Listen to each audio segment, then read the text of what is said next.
Hi, guys. Welcome back to the Ratchet Christian podcast, episode 2. I am so excited because guess what? Today we have a guest, and he is the best guest ever. First, let's get into the jean jacket, though. I'm like, this is the second episode. The first episode, I was wearing a jean jacket. The second episode, I also am wearing a jean jacket. I'm in a jean jacket mood, okay? And then the bob is out too, so y'all are just in trouble. But getting back to our special guest that we have today, he is a doctor. He's a lawyer. He's a lawyer. He is a psychologist. What? He's a chef. He does brain surgery. And he's also my husband. Hi, guys.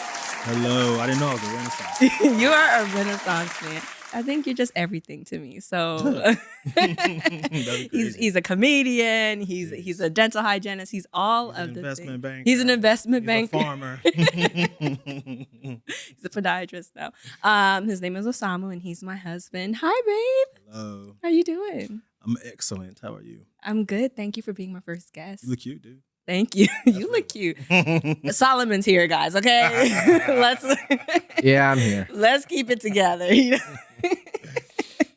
We'll keep it PG. We'll keep it PG. Yeah. But I'm so excited that you're here. I know that you're a super private person, so it means a lot to me that you would come on the podcast and talk about us, our marriage, our life. Not too much, but yeah, I appreciate you coming in and being here because this is not usually your thing. So I mean, I've always wanted to be on a podcast. yeah. So this is cool. Well, This is cool. It's pretty nice. now you're on one. Mm-hmm. Welcome. I'm like, what's Don't be touching no buttons now, okay? Don't be coming here touching things, okay? No, but I do really appreciate you coming, and I wanted us to talk a little bit just about like being married. We got married in October, so we've been married for like 3-4 months now. And I feel bad because I know it's like so cliche. People get married and then 2 seconds later they start a podcast. So what? Is that what they do? So what? Apparently, I feel like that's kind of like the cliche. It's my. like, I know. but we're not going to be a problematic married couple podcast. I swear. I'm just a problematic one. He's peaceful. He's a peaceful man. Every problematic woman needs a peaceful man that she's married to, and you are that for me. But yeah, I wanted us to talk a little bit about like not how we met, but like the marriage process. We chose to wait until marriage, and I wanted us to talk about that a little bit. And wanted to ask your permission beforehand because again, I know that you're super private. But yeah, so we're gonna talk about it a little bit simply because I feel like married people are the most quiet about their sex lives. I feel like the people who have the most to say about sex are the people who ain't got no business doing it. You're either too young, you're not giving wise advice to people. Like I feel like there's a lot of talk out there about sex, and it's not being discussed by Christians, by people who understand the covenant of sex, by people who understand, what the Bible says about it. And it's like, we're going to be speaking from a biblical point of view because we're Christians. I live my life according to the Bible. I've had to learn and understand what God has to say about sex and concerning my sex life. And so we're speaking from a Christian worldview. If that's not your worldview, that's totally fine. But the Bible has a standard, and so I had to make Jesus Lord over my life, when it came to that area. And so before you and I started dating, I think when we met, I was already like 3 years celibate. Like I was already 3 years into my celibacy journey. Yeah. And so once we started dating, like I just came to you like, hey, this is like a non-negotiable. Like this is not a thing that I'm like, well, maybe we can, no. I'm like, I'm waiting until marriage. I made the mistake of not doing so before, and it didn't turn out well for me. And so I just want to, had let you know like, okay, this is where I am when it came to my relationship. And you were willing to like meet me at that point. How was it for you when we started dating and I was like, hey dude, we're not having sex? Well, at first I was I was still, I was like on the sidewalk, I wasn't quite on the streets, but I was still on the sidewalks all the time. Yeah. The sidewalks are dangerous though. You can get hit on the car. But after, we just kept talking. Like we kept, I always liked it, like talking to you, Mhm. and I would like send you memes and stuff like that Yeah. on Instagram. Yeah. But I don't know, you were just like were really easy to talk to, and then eventually, like, I would be talking about you Mhm. like loosely to people, and they'd be like, "Oh, you still talking to her?" Mhm. That's when I Yeah. was like, Yeah, he is. Yeah, he's still talking to me. And then, at that point in my life too, I was just like tired of just having also like bad, like, or just not getting what I wanted, like, from interactions with women. Like, I was really looking for a relationship, but I was like, I believed that I had to, like, try to sleep with a woman in order to get her. Like, this, the same kind of thing that I think a lot of women would say is like a Mhm. similar thing that I experienced. Like, Mhm. but it's all foolishness. You know what I mean? Like, Mhm. there's a reason why, in a world where people don't put that discipline on themselves, that there is so much like divorce and broken homes and things like that. I think Mhm. so. This became very obvious to me at that time, and I was Mhm. like, okay, I think that it was like, I like what she's selling. Yeah. So, I wasn't selling it, I swear. No, I'm kidding. so No, I know what you mean. So yeah, we came to that agreement in our relationship that we were going to be celibate. I know the word is abstinence, guys. I know it's not actual celibacy, it's abstinence, but abstinence is a hard word to say.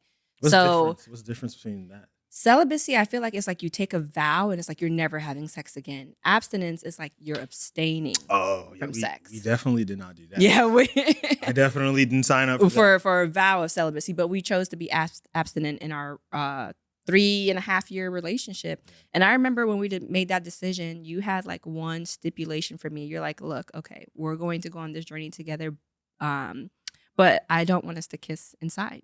Yeah. I want to know, like, where did you like? Do you feel like the Holy Spirit gave that to you? Like, where did you get that from? Because I feel like it was really pivotal in our relationship. It's like we never kissed when we were alone inside. And I feel like that made all the difference in our relationship because it's like when we're alone, we just never went into like that sexual space with each other. You know what I mean? It's like, why warm up the oven? Why start the microwave if you're not going to do anything? So when we were together indoors, we just never kissed. Mhm. We would kiss like in public when there's other people around to like keep us accountable, but we never entered that space with each other when we were alone. Mhm. And I feel like that's why we were able to go our entire relationship before we got married and not have like any slip ups. Yeah. And Yeah. so my question for you is like, where did you get that idea from? Because it was actually very, very helpful. A lot of people try, you know, they try to be abstinent. Is that what we're saying now? Mhm. So they try to be. We'll use the right word for it. But if you like don't have those kind of things, because from the research that I did, but then also just like other people that I've known who have abstained for a period of time from sex, like they didn't have enough of those. They didn't have any kind of safeguards or anything Yeah, like that, stipulations and But I stuff. think it's because they wanted to eventually, have sex again. So Mhm. and then also too, I didn't want to have any kind of slip ups or anything like that because Mhm. when people do them, it's just such a I value my peace. I value my Yeah. peace. Yeah. So I was just like, I'm not. I don't want to have no slip ups. I don't want to be, having to do Mhm. all this kind of stuff to get back to our base. Yeah. So I was just like, I know for me, because Mhm. outside, we're kissing and doing whatever, and like it still gets pretty steamy. Mhm.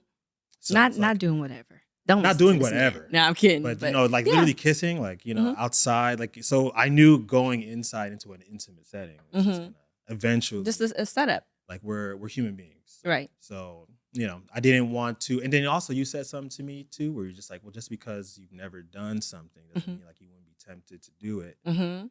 or because those kind of things just kind of culminated to Mhm. me being like, okay, like when we're inside we should probably just keep our hands to not even like keep our hands to ourselves, but Mhm. like just Not go into that like sexual space with yeah. one another. It's so funny. Like my friends always ask me, like, if you guys aren't having sex, then what are you doing? And I would just be like, activities. Yeah. You know what I mean? Like Just we're hanging out. hanging out, getting to know each other. And it's like when you're not having sex in your relationship, there's no distraction from the relationship. Mhm. Like you're forced to deal with your disagreements. Yeah. Like you're forced to, not even forced, you get the time to talk. Yeah. You get the time to get to know one another. Yeah. There's no pressure there. If things maybe don't work out. I found that because before I met you, of course, I was like, celibate and Yeah. still dating. I found that, once I met a guy and I realized things weren't working out with me and him, it was easy for me to walk away because I hadn't already shared my body with him.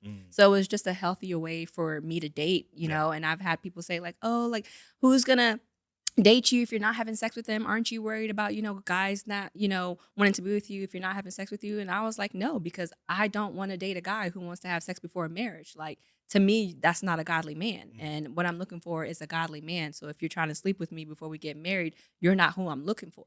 Yeah. So it definitely goes down from quantity Yeah. to quality. My phone used to be full, okay? Of the Why are you laughing like That's you don't wild. believe me? No, I'm laughing like that's wild. No, but it's like, the good morning, beautiful text messages, just nonsense. My phone used to be full of nonsense. Yeah. And once you stop sleeping around, your phone is dry. Yeah. And it's a beautiful thing, though. You know what I mean? You're not being bothered. Nobody's disturbing your peace. And so Yeah. it goes from having a lot of people talking nonsense to maybe just one or two who might be serious, who might be on the same page with you. And so going celibate actually brought me a lot of peace. I feel like I was able to build my self-esteem in a way that it wasn't before. I became more confident, in who I was and what I wanted and what I was looking for. And when I became clear about that, I found it, I found you. And so That's true. That's very unspoken. The confidence mhm. you do gain, that was very unexpected. You do become very confident. I Like do. people, like my guy friends like treated me differently. Yeah. And it was just like, and it wasn't really to me. I didn't think it was like Mhm. I was just like It just is what just it is is. what it is. It just is what it is, Yeah, you know? I was trying. I mean, it's like when you say you're a Christian, when you say you believe, like you Mhm. have to actually do the things. Period. Yeah, you have to You gotta- walk it out. Yeah. I think a lot of people think sex before marriage is optional. Like the Bible says, oh, you get to choose. But it's like, no, the Bible is very clear on that I'm going to bring up a old word from dinosaur times, but it's fornication. Yeah. Sex before marriage, according to the Bible, if you live your life in a biblical worldview, it's a sin, and that's not what God wants for us. And I think I was able to really understand why it was important to be celibate when I understood why. I think a lot of times in the church, they're like, don't have sex before you get married. And then they don't tell you why. Nobody explains to you the value of your virginity. Nobody explains to you just what it is to share your body with somebody else. And so they tell you don't do it. And without the explanation, it's kind of like, okay, well, if I don't know why, I'm still going to do it, which I did. We didn't meet each other as virgins. We've had experiences before we met each other. But none of those experiences made me happy, made me feel whole or complete in any kind of way. And I remember I was in high school. I asked one of my friends, I was like, do you ever feel guilty after you have sex? They were like, no. Why would I? Yeah. And I'm like, okay, so it's just me. Yeah. I'll be quiet. Yeah, Like there was yeah. always this conviction of the Holy Spirit, even when I didn't know back then that it was the conviction of the Holy Spirit. Like I never felt better afterwards. I never felt like I was doing something I was supposed to do. I always felt like I wasn't supposed to be having sex. I just never knew why I felt that way. And so in 2016, after I went through like a really, really bad breakup, I decided like, you know what, God, I know all the things that you told me to stop doing. You told me to stop drinking and smoking and having sex outside of marriage. And I'm going to obey you, like I'm going to surrender that area of my life to you, and there was a scripture I was praying this morning and God told me to add a scripture to the things that I'm saying so it doesn't just seem like I'm spewing my opinions. Yeah. But there's a scripture in 1 Corinthians chapter 6, and it starts at verse 12, and it says, I have the right to do anything you say, but not everything is beneficial. I have the right to do anything, but I will not be mastered by anything. You say food for the stomach and the stomach for food, and God will destroy them both. The body, however, is not meant for sexual immorality, but for the Lord, and the Lord for the body. By his power, God raised the Lord from the dead, and he will raise us also. Do you not know that your bodies are members of Christ himself? Shall I then take members of Christ and unite them with a prostitute? Never. Do you not know that he who unites himself with a prostitute is one with her in body? For it is said, the two will become one flesh. But whoever is united with the Lord is one with him in spirit. Flee sexual immorality. All other sins a person commits are outside his body, but whoever sins sexually sins against their own body. Do you not know that your bodies are temples of the Holy Spirit who is in you, whom you have received from God, you are not your own. You were bought at a price. Therefore, honor God with your bodies. I mean, we could drop the mic and go home. She put the scripture out there. I mean, she said, in case y'all didn't know. In case y'all didn't know, I'm like that's this is what you that's what this book says. Yeah. That's the standard, And so when I got to a point in my life where I really accepted the fact that I'm not my own, even this body that I live in doesn't belong to me. Yeah. You know what I mean? Like, I can't make it come back to life when it dies. I can't force it to be well when it's ill. I'm not my own. And so if God says honor me with your body, that includes sexually. Yeah. And I'm not saying it in judgment. I was outside in the streets. I always joke and say, like, I stopped being a hoe when it became socially acceptable. The Lord came in and interrupted me. So it's not from a place of judgment. It's from knowing that I once was something and I was doing things that God told me not to. And then he gave me the wisdom and understanding as to why I shouldn't, because sex is a covenant. Mm-hmm. Whoever you sleep with, you're marrying them spiritually. You become one with them. Yeah. So even if you walk away from them, your soul is still knit to that person. That person still has access to you spiritually. And sex is just a spiritual marriage. Yeah. And every person that you've ever slept with, you are united with. You become one with them. And once I understood that God did not purpose us to be one with everybody that we meet, it made it easier to understand why we should wait. And so you and I were celibate for 3.5 years in our relationship. We got engaged last March, and then we got married in October. And I remember just like the joy of realizing just like how much we have to look forward to when we got married. Yeah, I did too. It was like it was just like another thing that we get to explore. So it's really not that crazy. It's like the difficulty I think with men is like when it comes to sex with men, like it is a difficult thing to cease. Mm-hmm. But it's like very rewarding. A lot of the guys that not a lot of guys that I know, but I have known a lot of guys like over my life, like whose lives can be in just as much disarray as like a woman's, like who's just out here like philandering, doing all kinds of stuff. Like it's one part of your life that really you should have a lot of discipline over. Yeah, it requires a lot of discipline because I feel like sex is... every single famous man, even the ones you like, have had some sort of a sexual misconduct scandal. Like, and there's a lot of elements to that, time even in the Bible, and all that kind of stuff. Even in the Bible, King David, the man known as the guy, the man after God's own heart, like he had a sexual scandal with Bathsheba.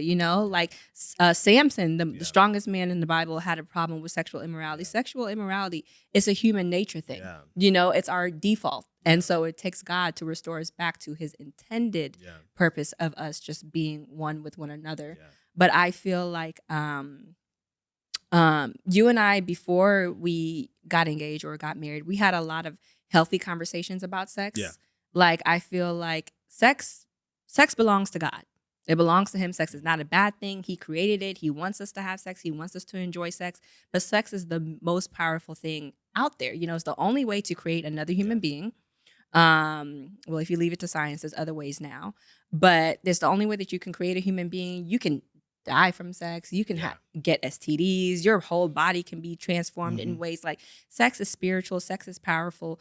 It's all of those things. And because it is so powerful, God put parameters around it. And those parameters are marriage, for our own safety. If you're married, the way God designed it is that you're not worried about diseases because you have one another.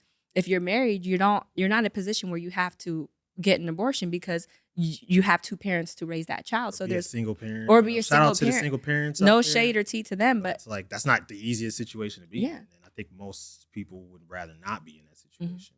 Ideally, with a child. Yeah. In America, it has a lot of unintended consequences, and I feel like a lot of those unintended consequences wouldn't be there if we were to just wait. And so that was kind of the realization that I had. Like you have like encounters with people, and you're like, you want to be a baby daddy. No, I did not. That has always been, that's a mortal like fear of mine. So I always wanted to be married to the mother of my children. And so it Yeah. just comes to like like, but it's also like, like a lot of guys aren't raised like that. Hmm. A lot of guys don't grow up saying like I want a wife. They just want a girl, Hmm. and they just want children. It doesn't Yeah. have to be with her. Well, you grew up with an example of a really healthy marriage. Like your parents have been married for over like 30 or 40 years. Like About 40 years. your Yeah. dad like just loves on your mom, treats him so well. So you had an example of what a healthy marriage looks Yeah. like. Marriage was desirable to you Yeah. because you saw a good one. Yeah. And a lot of us, I didn't grow up seeing really that many good marriages. I didn't grow up in a household with two parents, in my foster home. So it's like marriage can just seem really unpleasant or unattainable Yeah. because the ones that people do see are not good or they don't see Those are the any ones at all. we were just talking To Solomon? with Solomon, yeah, and Mhm. like I was talking about reality TV and stuff like that. Like Mm-hmm. it's like they promote the problematic Mm-hmm. like nature of relationships Mhm. more than the pleasant ones. It's just not Right. I guess the powers that be or whoever, Mhm. they just say like this is not entertaining enough. Right. And I mean, to be honest, it kind of depending on how they display, like it isn't. Right. So I think that's just some people's norm. Mhm. Because I mean, and then like, because there's a lot of guys that will say like, how like would I go about going on like a celibate journey or something like that. But Mhm. the truth is like you have to, as a man, you have to say to yourself that you want that. Mhm. If you're trying to force it, it almost always won't come. You need to surrender Mhm. to a higher power. You need the help of God. You You're need the not help going of to the be Lord, able or to you need really. to really want that. Mhm. Because like if you say like, oh, I want to conform to this thing Mhm. for even if it's for it's healthy in some way or spiritual to you, Mhm. you have to really just it's like that's because I mean that's how it was for me. Mhm. I was just like it was like the right time Mhm. in my life. Mhm. I remember I said to you, I'm like, like don't do it for me. Yeah. Do it for the Lord. Yeah. Like I don't ever want somebody to be celibate. I didn't want somebody to be celibate for me because Yeah. I knew that would have been an impossible Yeah. situation. They would have been making me feel bad. They would have been pressuring me. Like, I knew that you were doing it because God had given you wisdom and understanding about why that's His mandate. Because you never pressured me. You never put me in a position to make me feel bad or make me feel uncomfortable. Like I was always aware that we were in it together and that I wasn't dragging you along, which was really important to me. And like you said, it's the people on the fringes of this stuff that are the most vocal, which is why I feel like it's important for people who have waited until marriage to talk about it and people who are married to talk about sex, because sex is being talked about regardless. So the Yeah. people who were having healthy That's a good conversations point. about it need to be the ones talking about it. And before we got married, you and I, although we weren't having sex, we didn't abstain from talking about it, but it wasn't like in like a freaky pornographic way, like, oh, I can't wait to do this to you. But it was more like, hey, what are your boundaries? What are your expectations? Are you looking forward to butt stuff when we get married? Because you're not getting it. Like, I don't do butt stuff, like having those types of conversations like, oh, I've experienced this trauma, so I don't know if it's going to manifest in this way. And it's like, I haven't had sex in this long. Like it was healthy for us to have sex. We didn't just pretend like it didn't exist, like we had communication about it. And I feel like because we had healthy communication about it, it made it easier to be comfortable with each other once we were allowed to be in that space after marriage. I was surprised by how quickly we're like, oh, we were very easily. I was like, I've been here. I've been here before. I was supposed to be here all along. Like, I thought it was gonna be way more awkward having sex once we were able to. Me too. But we're like, what's up? I'm grown. I'm grown, right? I'm grown, but not only that I'm grown, but like I'm safe. Yeah. You love me. We're married. We're in the safety of our home. If I get pregnant, you're gonna help me raise this baby. I don't have to sneak out of your window in the middle of the night.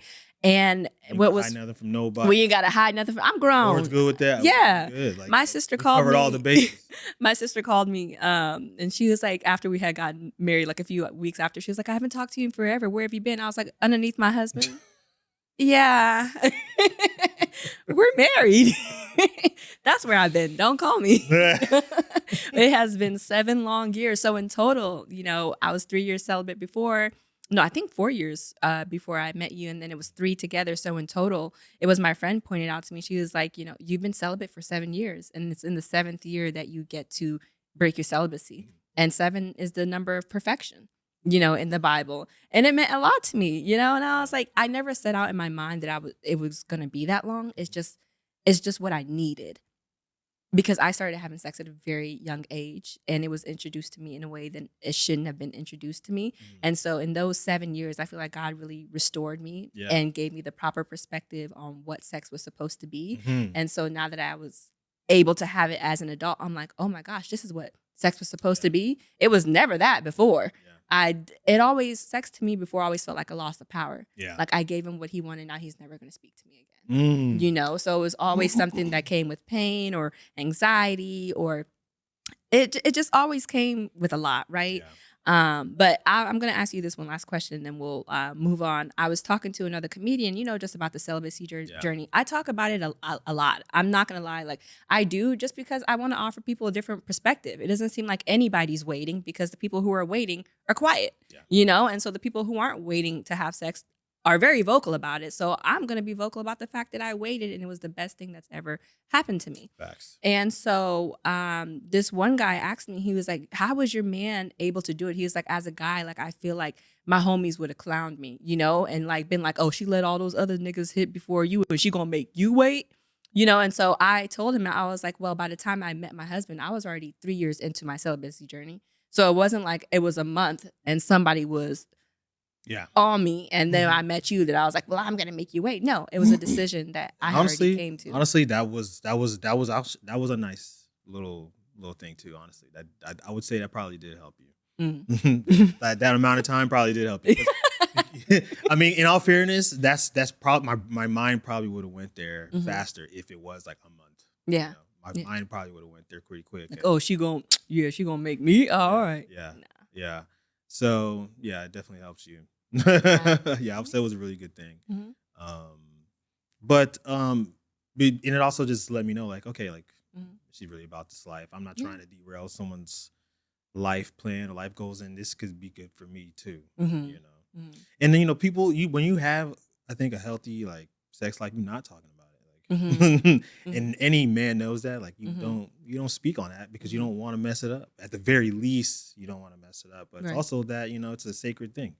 It's nobody's business. And so, from a biblical standpoint, a lot of people are just going to be really private. Right. Like when it, Privacy has never been in my vocabulary. I'm a serial oversharer, and God has blessed me with a private man to reel it in. But when you have problems, it's like it's like people, they be sharing it. Like when they're having problematic interactions in the dating space or whatever, they're going to be talking about it, going to be complaining about it. Well, a lot of my life lessons have been in the dating space. And so I feel like God has had to do most of my healing and learning and growing in that area. And I share about it, not because just for the sake of like shock factor, but if I can help somebody, I always want to. You know what I mean? Yeah. It goes back to what God told me, like, it's not your business, it's my business. I'm not just talking about my sex life because it's funny or fun to me. I'm talking about my sex life because it glorifies God, because he restored it, and put it back to factory reset. And it's beautiful and it's glorious. Like, you and I can make love and I can pray immediately after. And there is no sense of guilt, because I know that we're in covenant, and I've never experienced that before. The night of our wedding, we prayed before. Like, we have involved God in every step of this journey with us, and it hasn't felt odd or weird because he created it, So of course we're going to involve the creator in even this intimate part of our life, and he has blessed it, and I'm grateful. I don't feel like I was disappointed in any way. So God is good. God is very good. And I recommend it. 10 out of 10, folks. 10 out of 10. Hey, high praise. So we're going to switch gears now. We're going to go on to some current topics. And I love you, right? I love you too. But I also love Candace Owens. Like, not in a romantic way, but I'm like, I have been obsessed with Candace Owens lately. Solomon, I want you to play the not Candace clip because it is so funny to me. All right. 50 Cent Candace gets a hold of you. Yeah, eat any one of them. You're done. 50 or Candace, you don't want no problem. That's facts. I know Candace tweeted a little video of us saying we don't want no problems. Yeah. Just the fact that she tweeted a video of us, I was like, That's facts though. No, you don't want. No, that's facts though. Like, Because I haven't seen anybody who anyone who tries her. You know what I'm saying? You don't come out unscathed. You're not coming out unscathed. You do not come out unscathed. You don't start problems with Candace. She is a good investigator. I don't know how she figured that out, or she probably has like a team that helps her do it, but she's thorough. She's very thorough. And she be finding stuff out. Yeah. Here's the thing, right? The Black community and a lot of people in general like don't like Candace Owens because like she is very outspoken politically about her opinions, and it's like what I like about that's one of the things I do like about her is the fact that she's brave and she's outspoken. Yeah. I don't always agree with everything that she says, but I respect the fact that she's not afraid to say it. Yeah. But I remember during BLM when she was dragging the Black community, everybody was cheering her on. Yeah, go da da da. But as soon as she started talking about Israel. Yeah. As soon as she started talking about, other things that people didn't want her to talk about. What I respect about Candace is the same tenacity and effort that she put towards investigating BLM is the same tenacity and effort that she puts towards investigating what's going on in Israel, that she puts towards investigating this or that. And so she's an equal opportunity offender. Anybody can get it. Yeah. And I love that. And I didn't used to like her, but slowly but surely I started listening to her content and I was like, this lady's smart. She's very smart and she knows what she's talking about. She's articulate. She's passionate. She's driven. She's not going to be bullied. She's not playing with you. So unfortunately for Blake Lively and Justin Baldoni, your name have come across Candace's desk. Blake Lively, you're in trouble. You're on Candace Owens' radar. I will say it is really interesting to me how like women are really triggered by this. Women in particular are it is a very triggering thing. Everyone does not like a bully, but in terms of like just like podcasts or like posts that I've seen, it's like 100% women. So I first was not that. I didn't care that much about the case, but because I listened to Candace weekly, sometimes even daily, she started picking up on it, and so I was like, okay, let me see what she's talking about. Let me see what's going on with this Justin Baldoni case, right?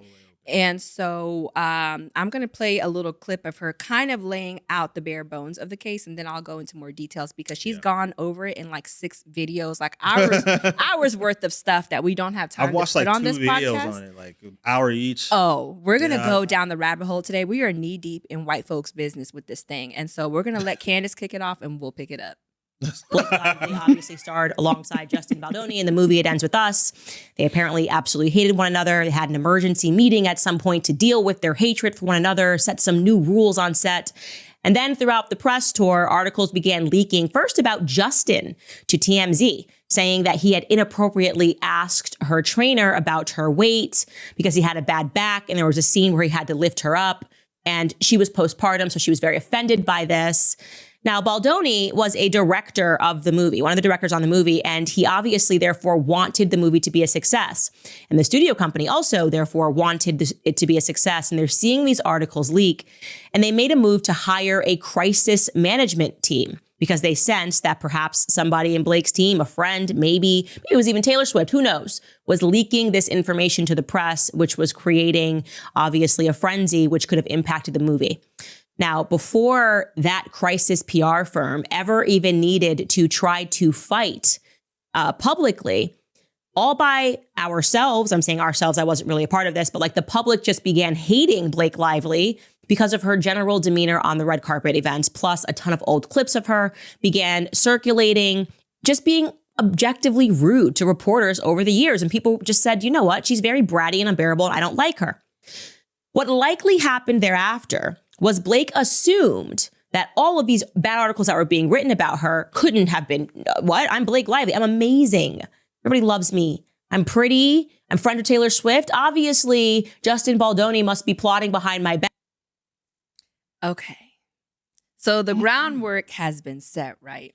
And it's so long and colluded that I can't even get to the bottom of it. But Justin Baldoni had a movie. He bought the rights to a book called It Ends With Us, right? And then he turned that book into a film. Yeah. And Justin Baldoni is like, yoga, kombucha guy, man bun. He's a male feminist. Yeah. And I usually cannot stand male feminists because I think it's like the corniest thing ever. Yeah. I just think it's corny. I respect all women and I think that everybody should be safe, but the feminist movement is... I'm a woman and I'm not a feminist because I feel like feminism revolves around white women's issues. Mm. Like feminists don't rally for issues that predominantly affect women of color, because if they did, we would see the safety for Black mothers in the hospitals improve. We would see missing Black children return. So feminist is a white woman's thing, and I just don't get involved because they don't rally for issues that impact my life. I remember I told this one girl one time, I'm like, I'm not a feminist. She was like, you do still believe in women's equality, right? I'm like, yeah, because they're not synonymous. They're not the same thing. Yeah. I wanted so badly to tell her, like, no, I don't believe women should be able to read. But I'm like, she may not realize that I'm joking. So let me just leave it alone. I believe in women's equality because I've read the Bible and God made us equal. We're different, but we are equal in the eyes of God. And I don't need to be a feminist to understand that. Either way, okay, getting back to this situation. So Justin Baldoni, he hires Blake Lively to play one of the main characters in the movie, and they're filming for 6 months, and everything's going really good. And then apparently one day Ryan Reynolds comes home and, you know, watches some of the dailies from the shoot, and he sees some stuff that he doesn't like. This is all allegedly. This is all speculation, right? And so Ryan Reynolds, you know, reviews the footage, and he's like, oh, I kind of feel like this guy's kind of picking up on my wife. I don't like that. And so what Ryan Reynolds starts to do is inserting himself into the film. So he sends Justin Baldoni and Wayfair Studios like a list of stipulations that they need to fulfill in order for Blake Lively to come back on set. Okay. And so he was like, we need an intimacy coordinator. An intimacy coordinator is just basically a specialist that's there to make sure that the things like the intimate scenes are like worked out and everybody feels comfortable and is professional. And Justin Baldoni is like, I offered Blake one. She said no. She turned down the intimacy coordinator. And now I'm getting an email saying, oh, there wasn't an intimacy coordinator. And there has to be one in order for her to return back to work. And X, Y, and Z, and this, and that. And so they started making all of these ridiculous requests. She started, Ryan Reynolds started reviewing the dailies. Blake started changing the dialogue and the narratives and stuff. And you're an actor on somebody's film. I don't care who you are. You don't get to come in and start rewriting scripts. Your husband doesn't come to your job and start telling the director of the movie what to do. Yeah. But apparently that's what was going on. Yeah. And Justin Baldoni, being the nice guy that he was, let them run all over him. And so there was a lot of allegations. I mean, are we sure he's a nice guy? Okay. From the nice guy he appears to be, because I don't know any of these people personally. I'm just surmising the things that I've seen on the web. Yeah. And so they bully this guy, Blake Lively, allegedly, and Ryan Reynolds bully this guy. Yeah. You know, Ryan Reynolds mocks him in Deadpool, like names a character named Icepool after him. Yeah. Like real bullying, right? And this is somebody who acquiesced to all the demands that they made. And even that wasn't enough. And so towards the end, Ryan Reynolds allegedly tries to buy the entire franchise from him, just kind of trying to play like, you know, trying to size him up, basically. Okay. It's like, so I'm going to not only take over your movie, but now I'm going to buy it from you. All because I feel like you have a thing for my wife. And really? So this all is... Ryan Reynolds is the villain. Is there proof? Is there proof on that? Is there proof on the Ryan Reynolds thing? Yes, there is. There's a lot of proof. Oh. Disney is implicated in the lawsuit. You have seen the scenes of Deadpool. Yeah. Where he's making fun of that man. The cases that they've made tying in the Deadpool thing to him, they are convincing. It's so convincing. I don't even know. I had never heard the name Justin Baldoni. Me neither. I've seen his face before, but I didn't know who he was. I've never heard of him until this whole situation. But now it's like we ride at dawn for him. Me and Candace. That's what Justin I'm saying. Baldoni, Like you guys, everyone's you don't know who I am. I'm like, are y'all sure? Are y'all sure? We're sure enough. You know, and they are innocent. But they have evidence. Proven guilty. There's a lot of evidence. In fact, there's a website with all the evidence. I think Solomon, I may have sent you the link. His lawyers are but his lawyer, what? His lawyers are doing a good job. Not playing. Shout out to good lawyers. So basically, like Justin's lawyer was like, okay, y'all want to play this in the court of public opinion? Let's do it. And so he put all the evidence on a website. He actually did it. Basically, because after everything that Justin had acquiesced to and agreed to, after all the bullying that they did, gave in. That's what it means.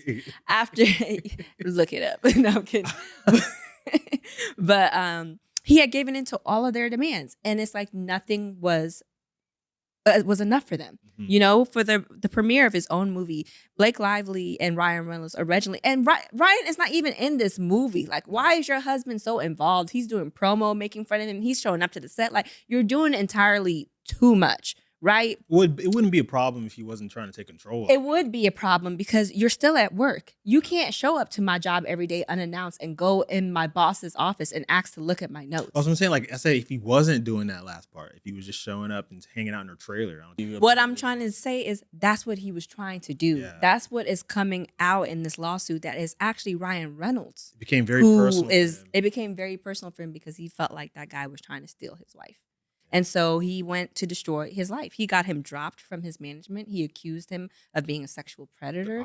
He did all of these things. So he got him dropped from his agency. He tried to buy the man's book. And when he said no, he was like, okay, cool.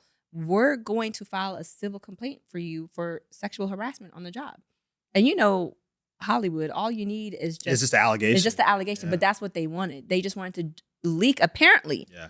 They wanted to leak this allegation of sexual misconduct to the New York Times, so to ruin his reputation, so that he couldn't ever work in this town again. And so, that's crazy. Taylor Swift is also being named in this because she's Blake Lively's the godmother to her kids. Oh my! And so, and Justin Baldoni is saying that she also was involved in the bullying and the intimidation because Blake wanted to rewrite like a scene in the movie, and he was just like, "Oh yeah, I guess it's good. I'll think about it." And so she called him over to her apartment for a penthouse for a meeting, and Taylor Swift was there and was like, "Yeah, I think you should take on all of her ideas." Yeah. Taylor Swift apparently was involved in hiring the young Lily Bloom. Mm-hmm. Taylor Swift allegedly was involved in getting the musical composer fired. In order to, she was like, basically, it's him or me. One of her songs was cleared to play in the movie, and the musical composer, when she found out who it was, she was like, "Oh, I don't like him. If you don't get rid of him, then you can't use my song in the movie." So Taylor Swift, Ryan Reynolds, and Blake Lively, all three of them worked together to bully this man mercilessly. Oh man! And he gave in to, allegedly, all of this is alleged, right? I mean, but there's lots of proof to it. But wait. So they give into all of this when it's finally all said and done, because this guy's like, you know what? I just want to get the movie done. Whatever I have to do, I just want to get the movie done. We'll keep the peace. Fine. When it's all said and done, just as if everything else wasn't enough, Ryan Reynolds tries to buy the movie. And then that's when he draws the line and he says, "No, you can't buy my movie." Yeah. And he was like, "Okay, great. Now we're going to go to the New York Times and claim that you're a sexual predator." And so it was at that point that Justin Baldoni was like, "You know what? No. All of the things you guys have been doing to me, I'm going to countersuit you." Because New York Times is sketchy at best. Going back to your freaking mentor, Candace Owens. Yeah, not mentor. Listen, wasn't it New York Times that was just like, "Where'd you get the evidence for this thing?" And she was like, your article, wasn't it? Yeah. Well, apparently, Blake's PR team leaked the information of the complaint to the New York Times because she didn't file a lawsuit. Yeah. She filed a civil complaint, expecting that would be enough, and then they wouldn't have to move forward. People would just read the papers and think he's a creep, and then he would never work in Hollywood again. Okay. And so, but people were like, you know what? Blake Lively's a jerk. They started seeing her at press conferences for the movie talking about her hair care product. And this is a movie about domestic violence. And she's being so insensitive, so aloof, that people on the internet were like, you know what? She's kind of not that good of a person. And so she thought that Justin Baldoni was the one who was involved in all of these, like, the slander and stuff. And he wasn't. Okay. And so he countersued her for defamation and for a bunch of other stuff. He's suing her. Yeah. He's suing Ryan Reynolds. Yeah. He's suing the New York Times, and Taylor Swift's team is fighting their hardest to keep her name out of it. Yeah, I mean, her PR team probably better than all three of theirs combined. Yeah, no, it is, because they're already distancing her. She's a billionaire, She's the biggest star of them all. Listen, it's kind of crazy that she got involved in this kind of level of. Well, here's what I'm gonna say, because we don't know nothing. Mm-hmm. If these events are true, then this dude Justin Baldoni, I hope he gets what he deserves. Mm-hmm. I hope he can, get that check, and that it will put like Ryan Reynolds and them into like I don't know, just be nicer to people. Mm-hmm. The thing is, this stuff always catches up to you. Yeah, of course. If you've just been mean to people or just like a weirdo, just a nasty, bad person, career, like it's gonna come up and catch up with you. Like Hollywood now has that sense. Mm-hmm. People don't like to fanboy or be a fan of a person that is People peak. don't worship celebrities anymore, and I feel like celebrities don't understand that. Like, you don't get to be a bad person just because you're famous anymore. Like, people care about who you are off screen Care about who as you well. were too. They Yeah, care and about who you were, who They you care are, how you about- treat people. Yep. All of that matters, and I don't think celebrities understand that it does now. Like, people do care. People do care about how you treat interviewers. Blake Lively. It's not just because you're tall and beautiful and white that you get to be rude to reporters and that you get to get whatever it is that you want. I had the Swifties hot at me this week, boy. They was mad.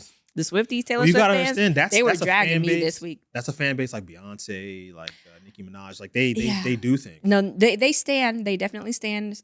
I had to block one of the Swifties because they were in my DMs on Instagram being rude because I simply had stated that, you know, and this is not an original idea of my own. I saw it on TikTok where this creator had said, you know, Taylor Swift uses feminism to tell people that they can't be mean to her. Like, she uses it for her advantage, not for what it's actually really supposed to be used for. You know, she's the perfect victim in every situation that she's in. I remember when the whole situation with her and Kanye West, she was the victim. She got into it with Kim K. I remember, I don't know if you remember this beef. Taylor Swift and Kim Kardashian used to have beef because, well, let me tell you why.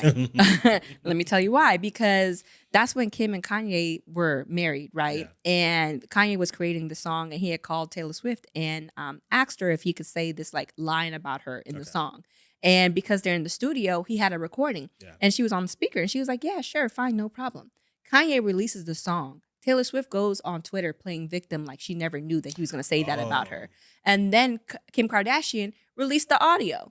Like, isn't this you? Oh, that's crazy. Wasn't this you telling Kanye that he had permission to do that in the song? That's weird, dude. So she got caught being a snake. And then she played the victim again. And it's like, Taylor Swift, you can't be the victim of every circumstance that you're in. And it reminds me of, I feel like it's so triggering for me because it reminds me of Emmett Till.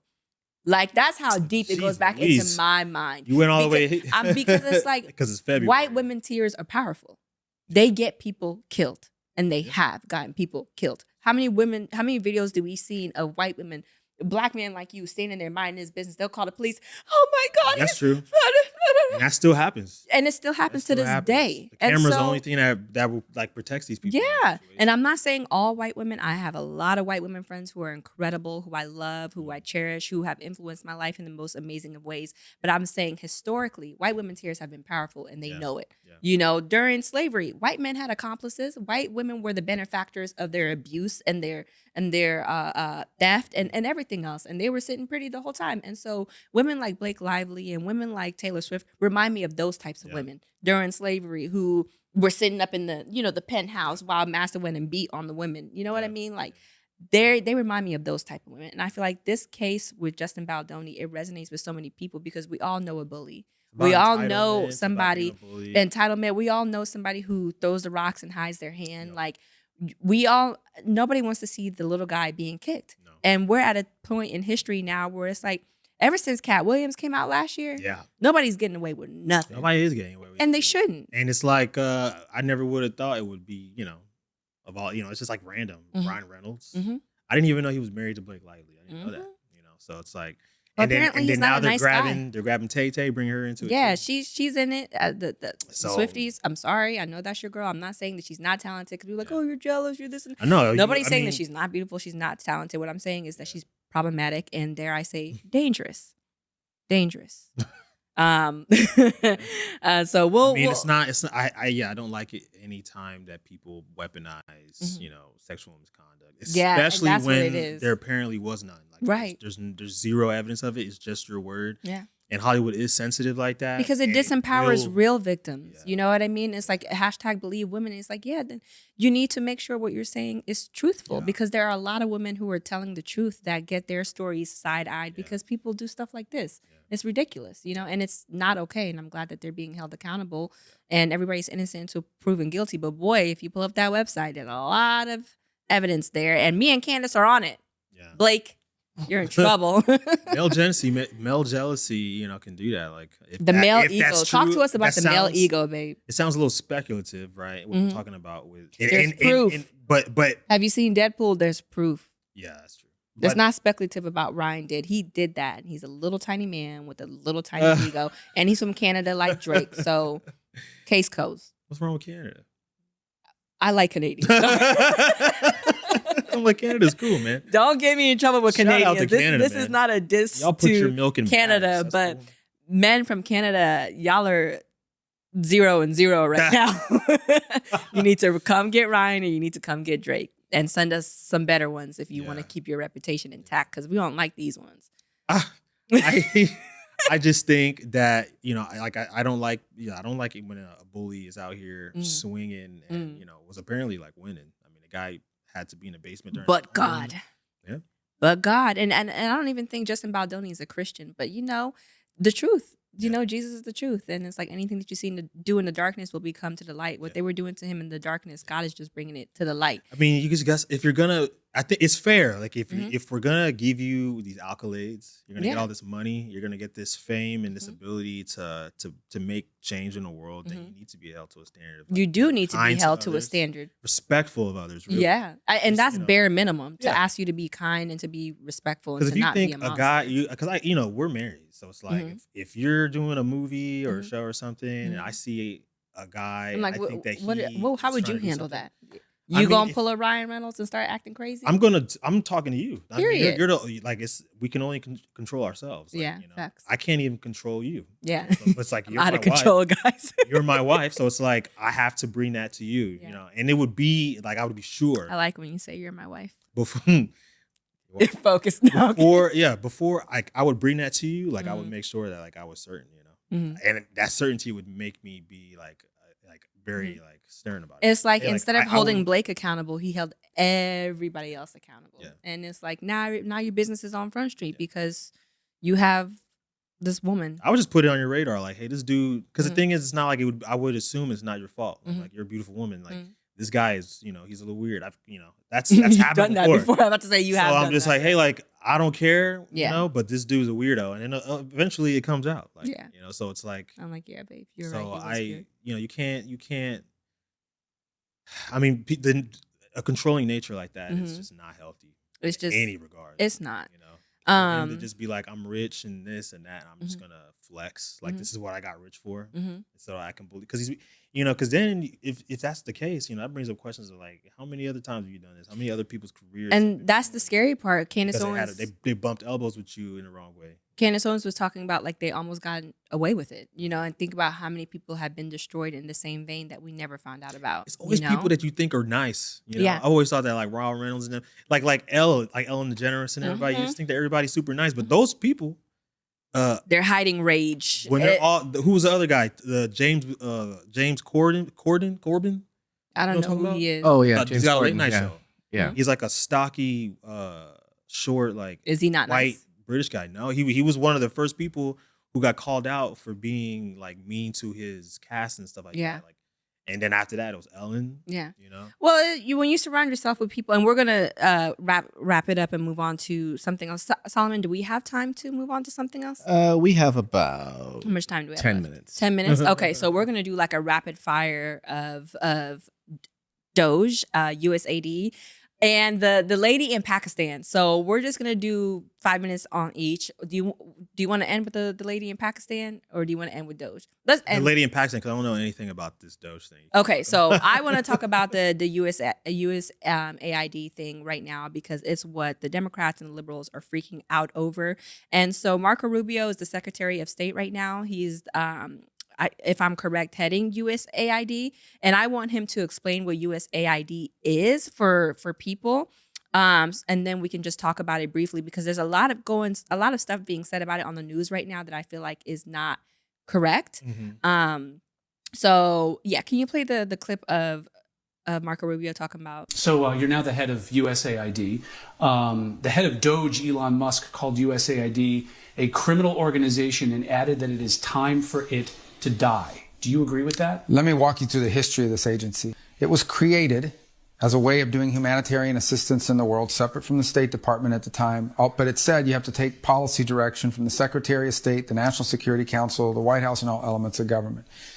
They have basically evolved into an agency that believes that they're not even a U.S. government agency, that they are a global charity, that they take the taxpayer money and they spend it as a global charity, irrespective of whether it is in the national interest or not in the national interest. So they just don't consider that they work for the U.S. They just think they're a global entity and that their master is the globe and not the United States. And that's not what the statute says, and that's not sustainable.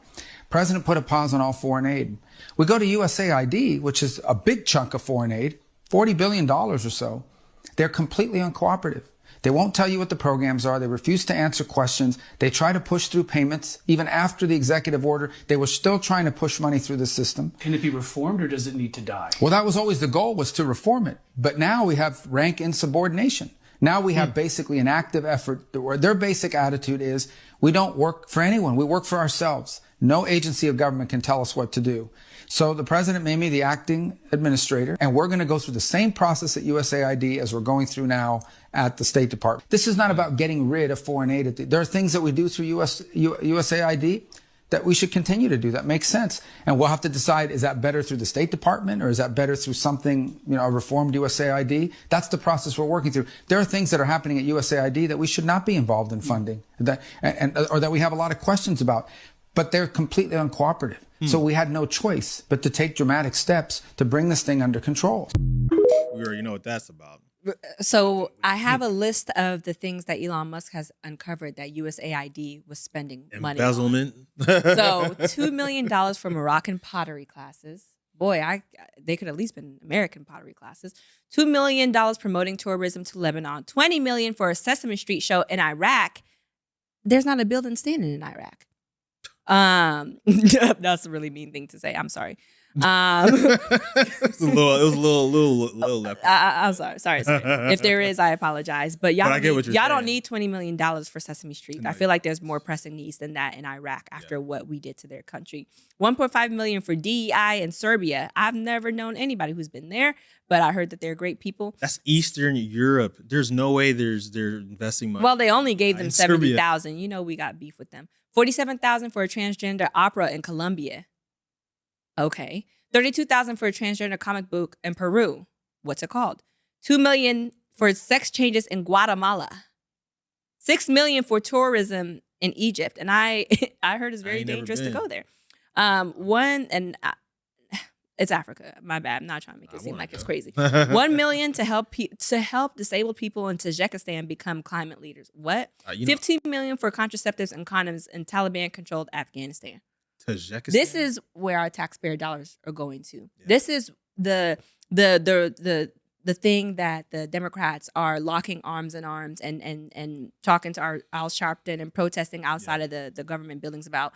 And their main gripe is Elon Musk is an unelected official. He shouldn't be having access to all these systems. It's like, yeah, and so are the people who work at USAID. You have all of these unelected officials giving away all of the U.S. taxpayers' money. And I don't mind aid being sent to other countries, but you have to make it make sense. Yeah. Why do they need $20 million worth of condoms? Yeah. When y'all are taxing us more to fix the schools that never get fixed, to fix the roads that never get fixed. We can't afford to go to the doctor. We can't afford to go to the doctor. Like America has enough issues, and if America has so much money to give to other people, why didn't it give it to the people in South Carolina when they needed it most? Hawaii when they needed it most. They lost that entire town. Yeah. You know what I'm saying?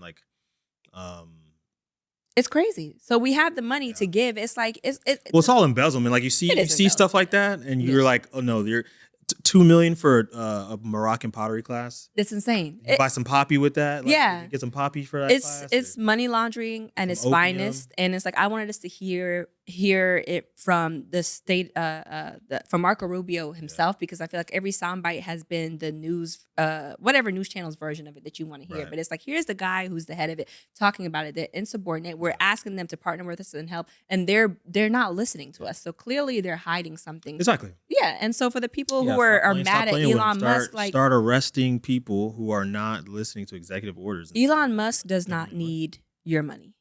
He has enough. He has so much money he can't spend it in his lifetime. I want people who don't need money working for us. You don't want these unelected officials who go in on a $150,000 salary and leave millionaires. How? Yes, you can invest. It's not all billionaires. I'm not saying all billionaires are good, but I'm also not saying all billionaires are bad. It's billionaire. Yeah, I'm not. Yeah, he's taking the money for himself. No. It's like think about when you think of corrupt politicians.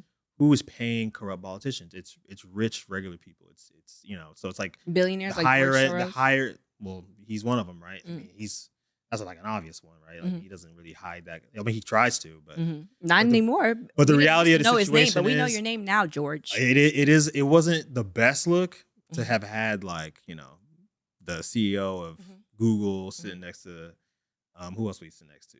You know, These are the you people got all these social who media run heads, the world. So of course, to me, it makes sense that they need to be present because these are the people who the camera was never on. They're the ones who determine the things that you see and the way that you're propagandized. I want to know who these people are. I want to know what they That's a look good like. point, I too. want to know who to hold That's accountable. true. You didn't even know and the before you CEO didn't, who it was. That's- you know, and I now was I like- know what he looks like. I was like, that dude's the CEO of Google. You're like, oh.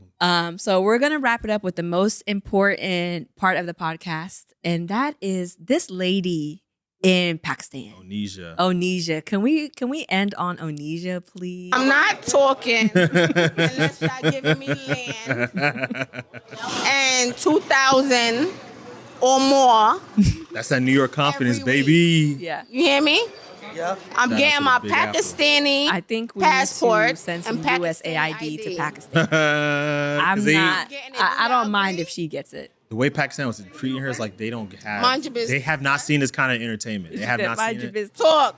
Okay, Fuck. we can close out of it, but yeah, there's this lady from New York. You gotta love people from New York. They do what they want when they want, and she's in Pakistan causing an uproar. This is the most excitement they have had in 500 years, and they're receiving our sister with love. They seemed like they were really nice. They took her to a mental health hospital She because they're needs like, it. she's tripping. Yeah. Instead of just like, you know, doing what you would stereotype a developing nation doing to somebody who's like that. They took her to a mental health hospital. Everybody was really nice to her. They're treating her well. Someone was giving her cigarettes. You know what I mean? Like somebody was They giving her asked some her, clothes like, to wear. Why do you like it here? She's like, 'cause y'all pray a lot. So I'm going to go ahead and wrap us up for this episode. I could talk to my husband forever, and we're gonna go home and talk some more. Maybe do some other things because we're married and we're allowed to. And I'm just so grateful, babe, that you came. I had to have you as my first guest because I just want to honor you. Nobody comes before you. So you get to come first and bless this place. And I thank you for gracing us with your presence, your time, your talents. I love you. I appreciate you love so you much. too. And you want to say anything to the Ratchets before we go? Nope. There we go. Oh, look at you. I just wanted to press one of those buttons this whole time. You but- did good. Good job. Boom. All right. Oh, bye, guys. Make sure you like, comment, and subscribe. Yes. We have rent to pay. Then we have rent to pay. He got rent to pay. I don't pay no rent. No, I'm kidding.